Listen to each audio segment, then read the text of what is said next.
following counties in Ohio, Erie, and Huron.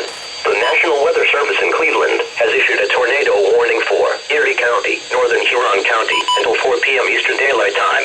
At 3:18 p.m. Eastern Daylight Time, National Weather Service Doppler radar indicated a severe thunderstorm capable of producing a tornado. This dangerous storm was located near Bellevue, or 8 miles west of Norwalk, and moving east at 65 miles per hour. Locations impacted include Norwalk,